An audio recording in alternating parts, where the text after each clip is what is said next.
Gostaria que os amados estivessem abrindo suas Bíblias em Mateus, capítulo de número 16. Mateus, capítulo de número 16.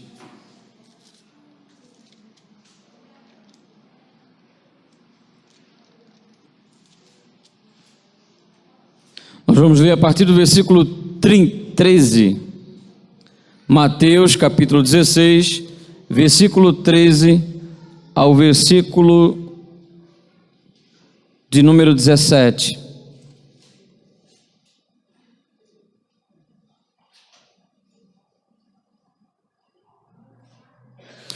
Indo Jesus para os lados de Cesareia de Filipe, perguntou a seus discípulos: quem diz o povo ser o filho do homem? E eles respondeu: uns dizem ser João Batista, outros Elias e outros Jeremias ou alguns dos profetas. Mas vós, continuou ele, quem dizeis que eu sou? Respondendo Simão Pedro disse: tu és o Cristo, o Filho do Deus vivo. Então Jesus lhe afirmou: bem-aventurado és tu, Simão Barjonas, porque não foi a carne e o sangue que te revelaram, mas o meu Pai que está nos céus. Maravilhoso e eterno Pai, Senhor nosso Deus, nós te louvamos pela porção do texto lido nessa noite e te pedimos a orientação do teu Espírito Santo ao transmitir a tua palavra ao teu povo. Que haja nessa noite, ó Deus, consolo, edificação e exortação, é a nossa súplica no santo nome do teu Filho Jesus. Amém, amém e amém. Meus queridos, a epígrafe desse texto traz a seguinte expressão: a confissão de Pedro. O momento em que Pedro declara que ele acredita que de fato Jesus Cristo era o Filho de Deus. Pedro com os seus irmãos, inclusive com o seu irmão André e outros amigos seus, pessoas que cresceram juntos, haviam abandonado as suas profissões, a pescaria, para seguir o Senhor Jesus, aceitando o compromisso de deixarem de ser pescadores de peixe para ser pescadores de alma. Ao longo daquele tempo, nós não sabemos quanto tempo levou exatamente para que Pedro fizesse essa confissão, mas no seu coração e as suas atitudes ao longo do tempo demonstravam que de fato ele entendia que Jesus não se tratava de um revolucionário, não se tratava de um líder político, nem se tratava de mais um líder religioso. E havia muitos líderes religiosos naquela época, havia muitos profetas sendo levantados naquele momento, muitas pessoas que professavam estar sendo levantadas por Deus.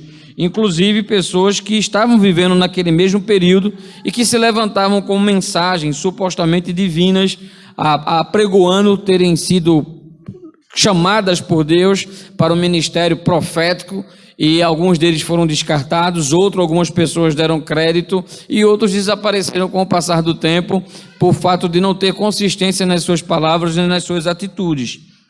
Pedro agora afirma diante da multidão dos seus discípulos, dos discípulos que lá estavam, diante das multidões que o rodeavam, que ele acreditava que de fato Jesus era o Filho de Deus, de que Jesus de fato era o Cristo. Para ele não interessava o que as multidões estavam a seu respeito. Aquela multidão que cercava Jesus, aquela multidão que estava interessada na multiplicação dos pães e peixes, aquela multidão que estava cercando Jesus na expectativa de atingir, de obter a cura, e muitas pessoas estavam sendo curadas. E acredito que à medida que as pessoas eram curadas, essa multidão que seguia Jesus aumentava ainda mais.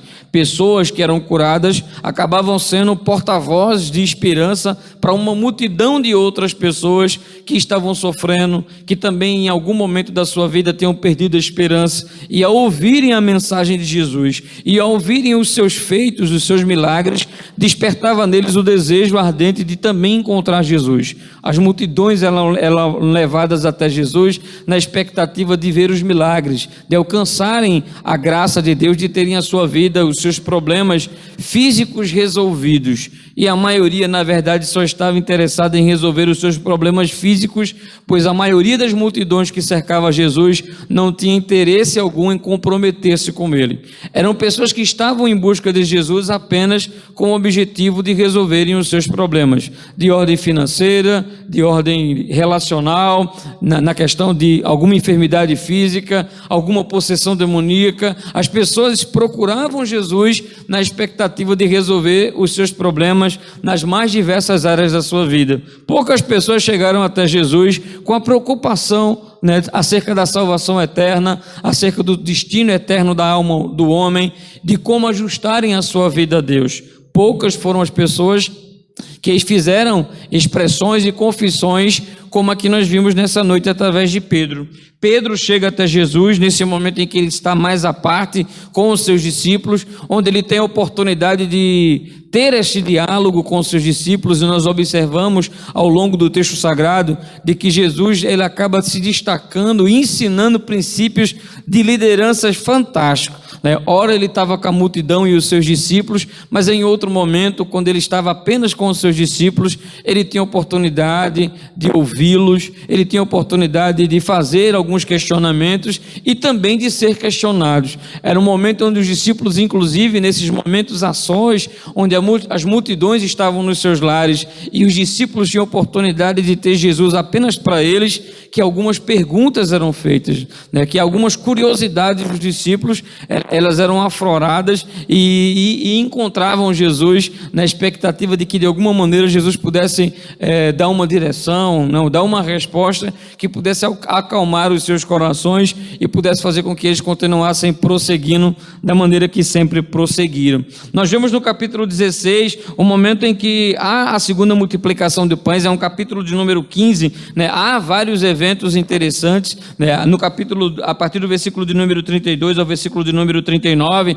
nós vamos ver a multiplicação de pães e peixes, né? Uma multidão de homens, mulheres, né? De crianças que estavam ali presentes, de adolescentes, jovens, e que tiveram a oportunidade de ver a multiplicação dos pães e peixes, né? Que viram que havia apenas alguns pães e alguns peixes, e ao mesmo tempo viu uma multidão toda ficar saciada. É impossível um líder religioso fazer isso, é impossível um líder político fazer isso. É de fato, Jesus tinha algo diferente de tudo aquilo que eles já haviam visto, e não poderia ser de outra maneira, porque de fato ele era o Filho de Deus. Essa convicção que Pedro teve no coração, que ele afirmou naquele momento, naquela multidão que ainda estava confusa, que embora tivesse a lei, embora tivesse os livros sagrados, embora folheasse, lesse, embora fosse para a sinagoga todos os domingos, ouvir a lei, ouvir a exposição da lei, mas eles ainda não compreendiam exatamente quem era Jesus. Era como se a mente daquelas pessoas estivesse obscurecida de uma maneira tal que eles não conseguiam reconhecer quem era Jesus. Observavam que Jesus pregava de maneira diferente, Jesus falava de maneira diferente, Jesus ensinava com autoridade, não como os líderes religiosos daquela época que falavam, mas não pregavam, né? Mas não estavam vivendo aquilo que estavam pregando. Mas Jesus era diferente, porque o que Jesus ensinava, Jesus demonstrava com a sua vida, de uma maneira tal que a sua postura no dia a dia era uma pregação. Cada expressão, cada gesto, cada cura, cada atenção que era dado, cada momento que ele tinha com as pessoas ao seu redor, a atenção que ele dava às crianças, a atenção que ele dava às viúvas, a atenção que ele dava às pessoas, era uma prova viva que Jesus era um líder diferente, que não tinha nada a ver com a política e que não tinha nada a ver com a religiosidade que se apregoava naquele momento. Jesus tinha algo diferente. Essa convicção de que Jesus tinha algo diferente fez com que as pessoas estivessem mais próximas de Jesus e pudessem participar de momentos especiais no ministério de Cristo, e que momentos esses que marcaram a vida de outras pessoas. E Pedro, esse autor dessa frase, né, eu sei que tu és o Filho de Deus, né, tu és o Cristo, o Filho de Deus, foi uma dessas pessoas que teve a oportunidade de estar em alguns momentos ímpares no ministério de Jesus, alguns momentos específicos na vida de Jesus. Apesar de ele ser um homem impulsivo, apesar de ter tanta coisa na sua vida que precisava mudar, apesar de ser alguém que precisava ser colocado nas mãos de Deus para ter o seu caráter e a sua vida lapidada, Pedro ele foi escolhido pelo Senhor para participar de alguns momentos especiais. Deus estava preparando o coração, Jesus estava preparando o coração de Pedro, Deus estava preparando o coração de Pedro para coisas que aconteceriam no futuro, quando o Senhor Jesus já não estivesse mais aqui. Pedro estava no momento em que a filha de Jairo é ressuscitada, né? Que Jairo, a casa de Jairo é um cenário de dor, é um cenário de angústia, é um cenário de aflição, mas chega Jesus naquela casa, Jesus atende o pedido daquele pai, e Jesus sempre atende o pedido de um pai, Jesus sempre atende o pedido de uma mãe, Jesus sempre atende um coração aflito, Jesus sempre atende um coração sincero. Como diversas vezes já tivemos a oportunidade de fazer menção, não há uma oração sincera que fique sem resposta.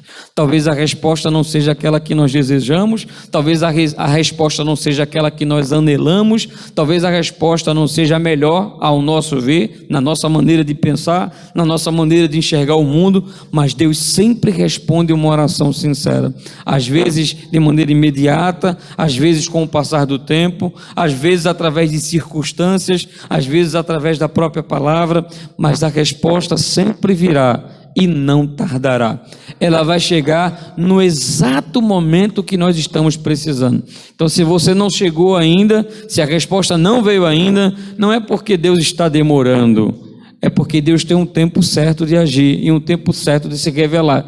E nós precisamos, enquanto a resposta não vem, ter a nossa vida e virtudes no nosso coração lapidados, inclusive a perseverança, a temperança, a mansidão, a paciência, são características que, enquanto a resposta de Deus não fica clara diante de nós, o Senhor vai trabalhando na nossa vida, o Senhor vai aprimorando o nosso caráter, e nós vamos chegando perto daquilo que Ele espera de cada um de nós como cristãos, como filhos de Deus. Naquele dia, Pedro se depara com aquela realidade de que a multidão, embora tivesse visto tantos milagres, ainda estava confusa, ainda não tinha certeza de quem era Jesus. Podia ser Jeremias, podia ser João Batista, podia ser Elias, mas esse homem chamado Pedro, um homem parecido com cada um de nós nessa noite, um homem com as suas fraquezas, e é maravilhoso saber que a Bíblia expõe essas fraquezas, que a Bíblia expõe as suas limitações, que a Bíblia deixa claro os momentos em que ele errou, e em alguns momentos ele errou feio, mas também mostra o levantar, também mostra a graça de Deus e a misericórdia indo ao seu encontro. Também mostra o cuidado de Deus em trabalhar no coração de Pedro, que apesar das suas falhas, ele ainda era precioso para o Senhor, que apesar das suas falhas e dos seus erros, o Senhor não o tinha descartado, mas que apesar das suas falhas e das suas imperfeições, o Senhor desejava contá-lo entre aqueles que estivessem do seu lado, soldados da igreja, a levar a palavra do Senhor adiante. Naquele dia, quando ele é questionado, o que vocês dizem? A multidão está confusa, a multidão não tem certeza quem de fato eu sou. Mas vocês, o que dizem? Quem eu sou para vocês? Quem o Senhor Jesus é para você nessa noite? Nós estamos vivendo um contexto religioso tão complicado, há tantas verdades, há tantas teologias, há tantas pessoas que propagam doutrinas muitas vezes discordantes das Escrituras. São tantas doutrinas, são tantos viés doutrinários que às vezes causam uma confusão daqueles que não têm uma habilidade nas Escrituras, que não têm a habilidade de poder manusear, o desejo de olhar a Bíblia para ver como de fato a Bíblia diz. Diante dessa confusão religiosa, diante dessa Babel religiosa, é mais do que nunca importante nos apegarmos à palavra de Deus para ver de fato aquilo que a Bíblia ela expõe, né? Ao ser confrontados os ensinos da atualidade, seja de quem quer que seja, é bom você examinar as Escrituras para ver se de fato há embasamento bíblico para aquela afirmação, há embasamento bíblico para aquela atitude, ou aquilo é fruto apenas do coração e da mente humana. Porque se for resultado da mente e do coração humano, ele não vai alimentar a nossa alma, não vai edificar a nossa fé. Ele não vai ser ferramenta de bênção na nossa vida. O que nos interessa é saber o que a palavra de Deus diz, exposta na sua palavra, conhecendo ainda mais, nos achegando a Deus. Esse momento de intimidade que Pedro teve com Jesus levou ele a chegar à seguinte conclusão: de fato tu és o Cristo, o Filho de Deus. Mas nós hoje, qual a visão que muitas vezes nós temos de Cristo?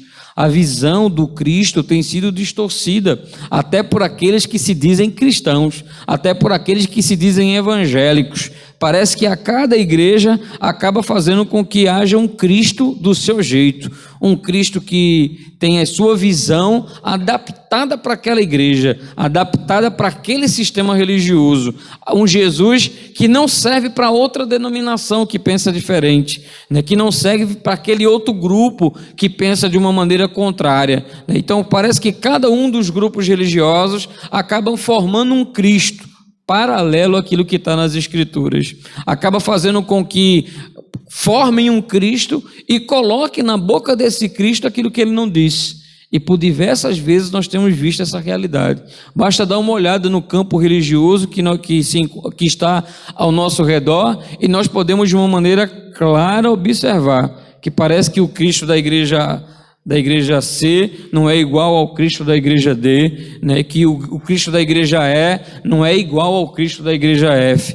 E é triste, é lamentável, porque há apenas uma só fé, há apenas um só Cristo e há apenas uma só palavra. E a palavra de Deus precisa ter preeminência em todas as questões espirituais da nossa vida, em todas as questões humanas em que nós estamos nos relacionando aqui. E as nossas diferenças denominacionais, religiosas, pontos de vista teológicos, jamais podem permitir que a pessoa de Cristo seja enfraquecida, que a mensagem da cruz seja enfraquecida por causa da visão, né, que acaba dividindo essa mensagem, desfacelando e mudando a essência de quem de fato é Jesus, de quem de fato é Cristo. Mas o texto nos diz que Pedro tinha convicção que ele era o Cristo. Então talvez você imagine que Cristo hoje seja aquele que sempre está pronto para perdoar os nossos pecados. É aquele que fecha os olhos para os nossos erros, é aquele que sempre está pronto para nos socorrer dos momentos de angústia e dor, né? Talvez o Cristo que alguns imaginam seja aquele que parece que está fora da realidade, né?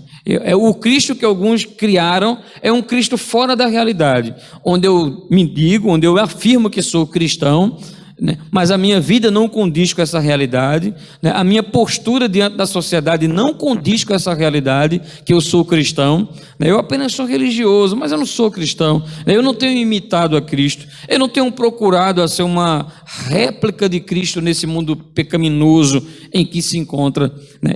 Mas eu afirmo que sou cristão, né? Eu afirmo que sou cristão quando eu não estou vivendo à altura daquilo que o Evangelho me propõe. E aquilo que o Evangelho me propõe à altura está também envolvido nas minhas limitações, nas minhas falhas, nas nossas imperfeições, porque todos nós sabemos que aqui nessa terra nós não conseguiremos jamais chegar a um patamar de excelência e de perfeição. A nossa natureza carnal, humana, as nossas falhas humanas nos impedem de viver com intensidade isso. Não é à toa que no momento da ressurreição nossos corpos serão transformados, a nossa mente será transformada e experimentaremos uma outra realidade na presença de Deus. E nós teremos a capacidade que hoje não temos de lidar com a nossa natureza pecaminosa, com as nossas falhas, com a nossa natureza corrompida, como está, mas que um dia será transformada. Qual a certeza que você tem que Jesus de Nazaré, aquele que dentro de alguns meses, dentro de alguns dias,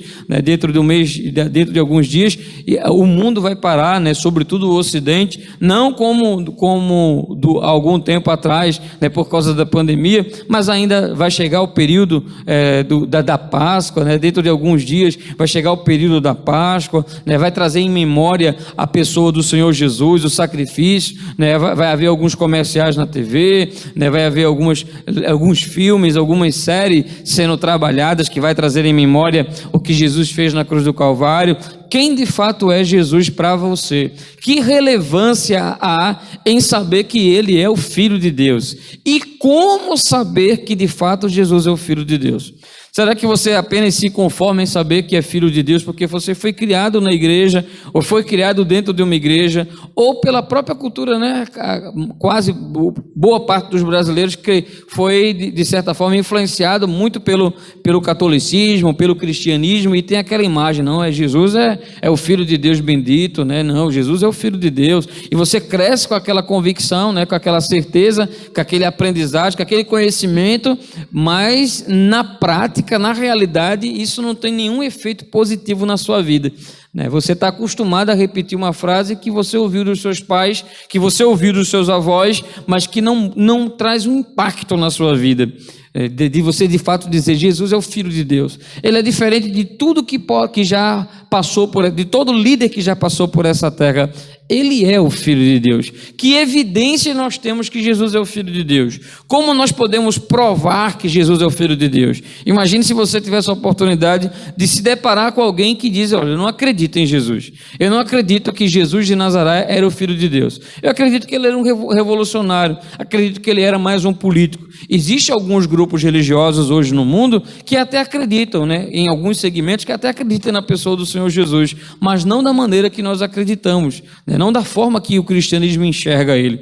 Os muçulmanos acreditam que Jesus de fato existiu, acredita que ele é filho de uma mulher chamada Maria, e inclusive no Alcorão haverá menção dessa verdade, né, de que Jesus é filho de Maria, de que Jesus nasceu, de que Jesus andou naquela região, né? Os muçulmanos não discordam dessa realidade, eles acreditam, mas a visão dele é uma visão que Jesus era apenas um profeta, de que não, Jesus em momento algum é o Filho de Deus, Jesus era apenas um profeta, semelhante a Maomé, semelhante aos outros profetas do passado. Há alguns grupos judeus que não aceitam Jesus de maneira alguma.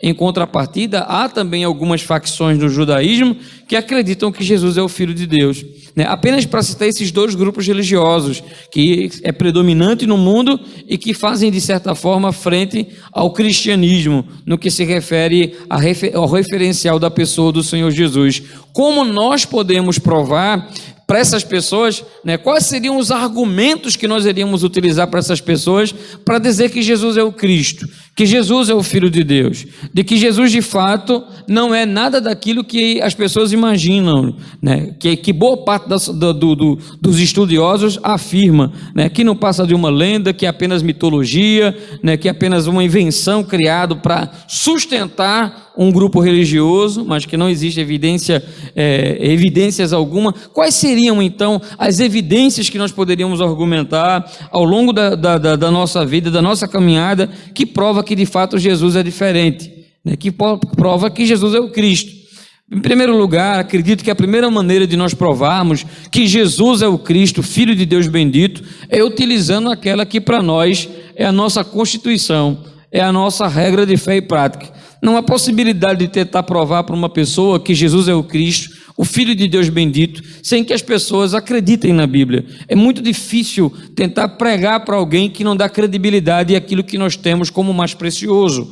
Então, por que muitas pessoas, às vezes, elas não conseguem aceitar o Evangelho? Porque algumas pessoas têm o coração fechado para a mensagem do Evangelho. Não é porque eles não achem bonito, né? Não é porque eles não acham encantadora a mensagem do Evangelho, é porque eles não acreditam absolutamente na Bíblia, e por não acreditar na Bíblia, não acreditam, embora haja até no coração deles a sensação de que nós não somos obra do acaso, né? Que por detrás de tudo que foi criado, existe a mão de um Criador, mas foge da mente dele a questão de que pecado, fazer algo errado é pecado, né? O juízo de Deus, né? Condenação eterna, salvação eterna, né? Então, por diversas vezes ao longo da nossa caminhada cristã, a gente vai encontrar pessoas fazendo determinados comentários, até piada, né? Antigamente o pessoal dizia, mas como é que pode, né? Um homem igual a mim, né? Que come feijão e farinha, imaginar que um dia pode ir para o céu, né? Que Jesus vai voltar para nos levar para estar com Ele, né? Isso é coisa de pessoas loucas, isso é coisa de pessoas fracas. normais, isso é coisa de pessoas que têm algum tipo de distúrbio. Acreditar nessas crendices é mais do que natural uma pessoa pensar dessa maneira. A essas pessoas pensarem dessa maneira, porque a Escritura nos diz que o homem natural vai entender as coisas de maneira natural, e que o homem natural não vai entender as coisas de Deus. Por mais que ele tenha conhecimento, por mais que ele tenha a capacidade de poder fazer, compreender o que o texto está dizendo, mas aquilo não vai ter impacto no seu coração, porque o homem natural é inimigo de Deus, o homem natural não vai entender as coisas de Deus, e essa é a realidade. Quando nós entendemos de que a Bíblia de fato é a palavra de Deus, aí a conversa é outra, né? Aí a história é completamente diferente. Quando eu olho para a Bíblia, não na perspectiva apenas do conteúdo literário que ela produz, que ela revela, e o impacto que ela tem no mundo da literatura, mas quando eu olho para a Bíblia como palavra de Deus, eu começo a dar valor a essa palavra, e aí todas as áreas da minha vida, elas serão afetadas pelo conhecimento que esse livro transmite ao coração. Nas mais diversos momentos, seja de angústia, seja de dor, seja de alegria, seja de bonança, dos mais diversos momentos dessa vida, nas mais diversas áreas da nossa vida, nas mais diversas etapas da nossa vida, a Bíblia vai dar alimento, a Bíblia vai dar direção, a Bíblia vai dar consolo, a Bíblia vai ser um guia sempre presente nas nossas vidas, uma bússola imprescindível para vivermos os dias difíceis que nós estamos vivendo. Se nós desejamos provar que de fato Jesus é o Cristo, basta abrir as páginas sagradas, basta folhear as páginas, sobretudo do Antigo Testamento, e ver a quantidade de profecias relacionadas a Jesus, que foram todas cumpridas de maneira exata.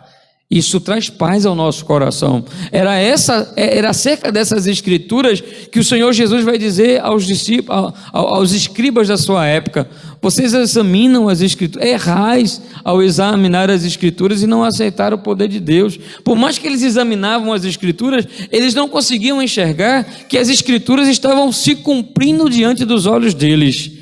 Jesus veio para libertar os cativos, Jesus veio para dar visão aos cegos, Jesus veio para operar os milagres e maravilhas que ele operou e já havia sido profetizado no Antigo Testamento.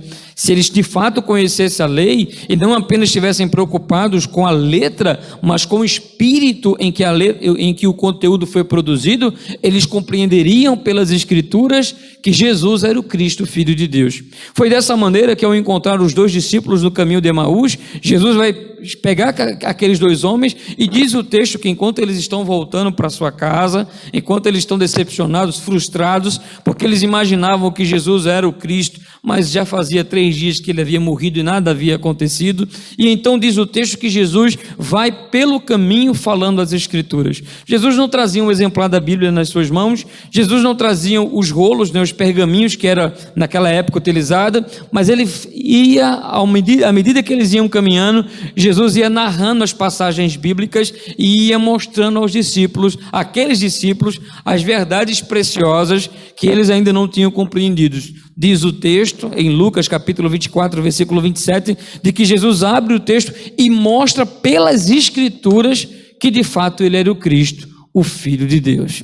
Então, pelas Escrituras havia a possibilidade dos discípulos olharem e testificarem. Isso é cumprimento da promessa de Deus. Se nós abrirmos, por exemplo, também em Atos, capítulo de número 18, versículo de número 26 ao versículo de número 28, nós vamos ver também em outro momento as Escrituras sendo abertas e se provando que não é diferente dos nossos dias. Nós estamos vivendo nos últimos dias. Quem já teve a oportunidade de ler os princípios de dores, os últimos capítulos do livro de Mateus, os últimos capítulos do livro de Lucas, quem já teve a oportunidade de ver as cartas do apóstolo Paulo, sobretudo a Timóteo, em Tito, ele vai falar acerca dos últimos dias, o próprio texto do livro do Apocalipse vai trazer menção de como estariam os últimos dias. Nós estamos vivendo os últimos dias, e diante da realidade do mundo que nós estamos vivendo hoje, tem como não afirmar que nós estamos vendo diante de nós as profecias sendo cumpridas com exatidão. Guerras, rumores de guerra, pestes, terremotos em vários lugares, o amor se esfriando no coração dos filhos dos homens, pais contra filhos, filhos contra os seus pais, e mais do que qualquer outra coisa, a frieza espiritual daqueles que se dizem povo de Deus.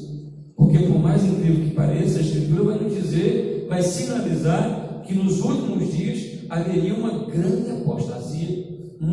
Apostasia é afastar-se da verdade. Muitos vão se afastar da verdade. E quando é se afastar da verdade, não é abandonar a igreja, porque eles podem se afastar da verdade dentro da própria igreja. Eles podem se afastar de Deus dentro do próprio redil, do próprio reduto evangélico. E essa é a situação mais triste, porque aquele que está no meio da igreja faz parte de tudo que a igreja propõe, mas não tem convicção acerca da sua salvação. Ele não passa daquele jovem rico que chega até Jesus naquele dia e vai perguntar assim: o que é que eu faço para ser salvo?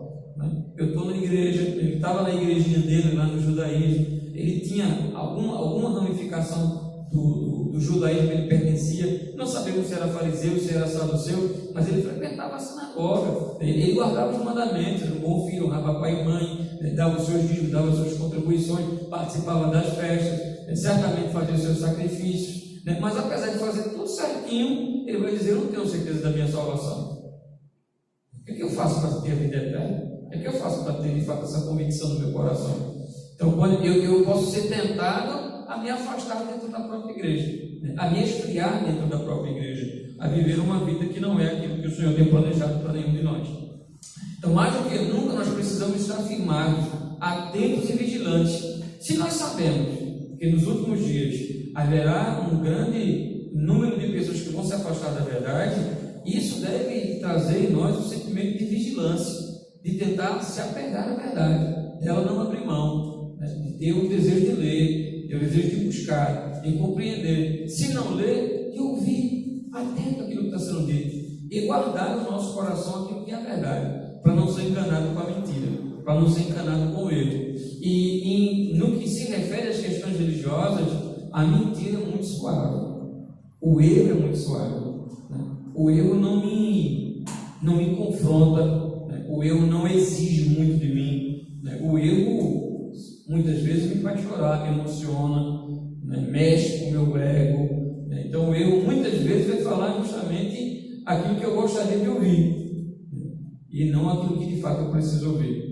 Mas a palavra de Deus, quando ela é lançada, ela tem o desejo, ela tem o objetivo de alcançar o nosso coração e de fato nos confrontar, nos conduzindo a um viver que nos aproxime mais de Deus. Quando nós olhamos para as obras que Jesus fez, é impossível. Muitos homens dessa terra passaram por ela e deixaram algumas obras, algumas obras que marcaram, alguns no campo da literatura, fizeram clássicos que permanecem até o dia de hoje, são lembrados quando se pensa em literatura, alguns da arquitetura vão ser lembrados, alguns da questão de paisagistas vão ser lembrados, o nome dele, fez tal obra, fez tal, isso aqui foi fulano de tal que fez. Alguns vão ser lembrados por uma canção, outros vão ser lembrados por um quadro, outros vão ser lembrados por uma escultura, como tantos homens que nós sabemos ao longo da história que deixaram, morreram muitos anos atrás, há séculos atrás, mas a memória deles continua viva por causa de uma obra que ele fez, por causa de um quadro que ele pintou, a Última Ceia, o Mona Lisa, a escultura Davi, e tantas outras obras que vão ser lembradas. Mas onde estão essas pessoas? Essas obras, um terremoto pode destruir, o ladrão pode roubar, e por mais que elas possam ser preservadas, vai chegar um momento que elas vão precisar de um cuidado, de manutenção. Mas nada que foi feito pelo homem se compara às obras de Jesus, porque as obras dos homens só têm um impacto nessa vida, mas as obras de Jesus tinham um impacto na eternidade. Então é muito diferente de uma escultura. Não é nada parecido com construir Brasília, nada parecido com construir Brasília.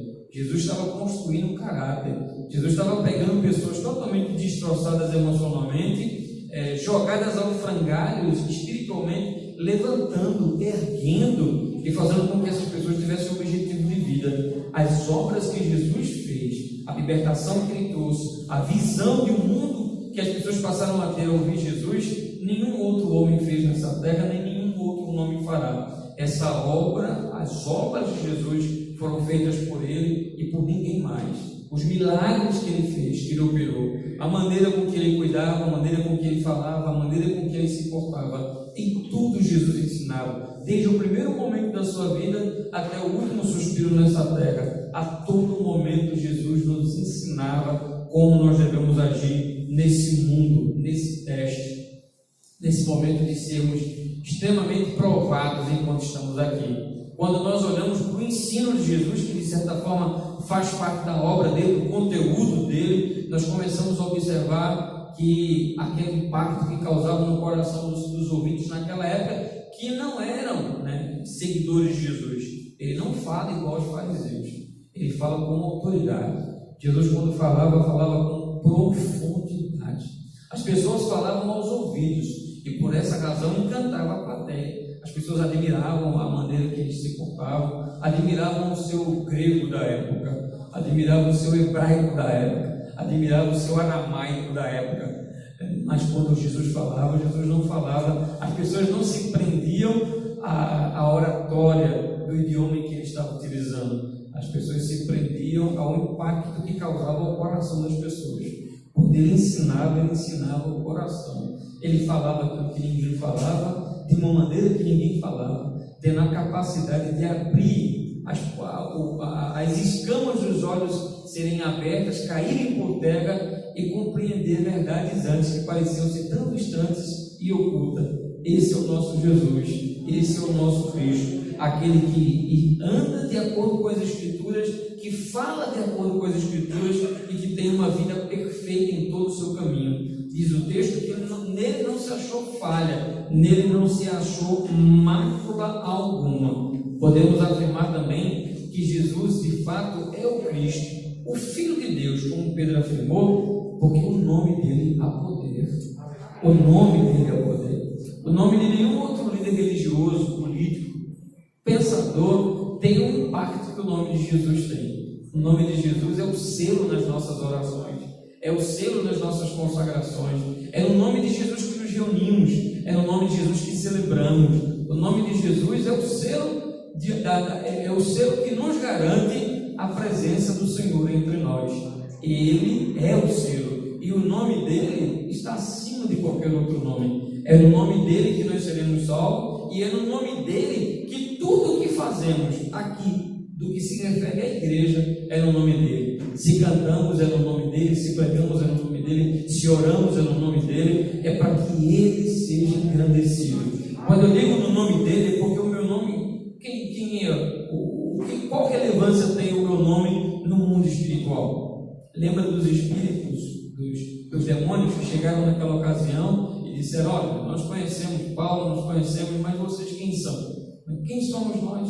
Todos nós somos falhos, todos nós somos perfeitos, todos nós, por mais que haja uma obra nossa, no futuro podemos ser lançados ao esquecimento, mas a obra de Jesus, ela permanece eterna, o ensino de Jesus permanece eterno, e o nome dele é de eternidade e eternidade. O nome dele está acima de qualquer outro nome, ao ponto de que toda língua confessará e todo joelho se dobrará, afirmando que ele é o Senhor, como Paulo vai escrever aos Filipenses no capítulo 2, do versículo 9 ao versículo de número 11. Mas existe uma maior evidência de que Jesus de fato é o Cristo, o Filho de Deus bendito. Não é apenas pelo fato de a sua vida estar sendo o cumprimento das profecias, não é apenas pelas suas obras, um homem perfeito em todos os seus caminhos, operando sinais e prodígios que ninguém nunca viu operado, não é apenas pelo seu ensino, que era como autoridade, não é apenas o seu nome, que é sobre todo outro nome,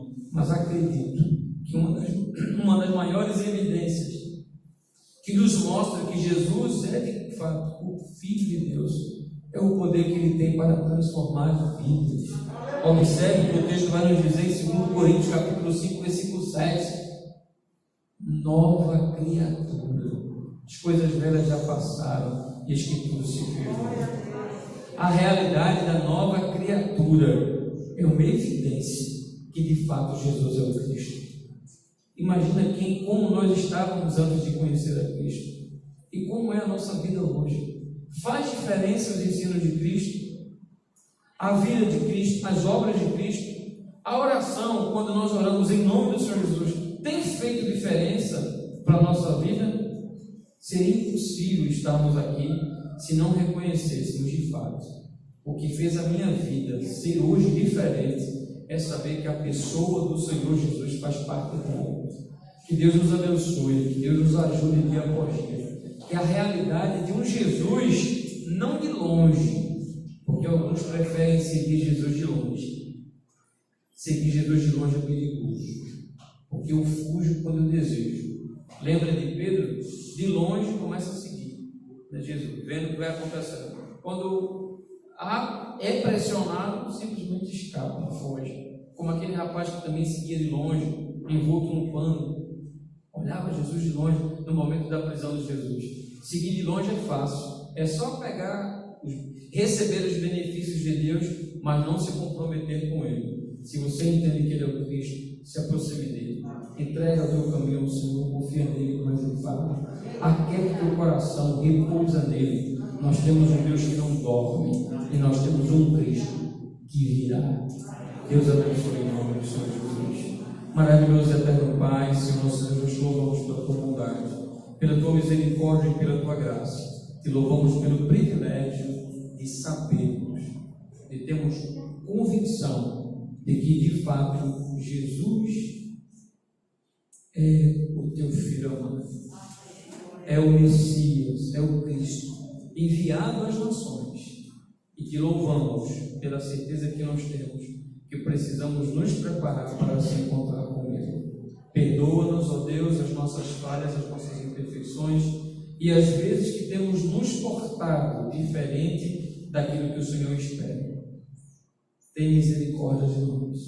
Dai-nos uma noite de paz, um sono tranquilo e protege até chegarmos aos nossos lares. Em nome de Jesus, no santo nome de Jesus, no sagrado nome do Senhor Jesus. Amém. Amém e amém. Deus abençoe a todos em nome do Senhor Jesus. Amém?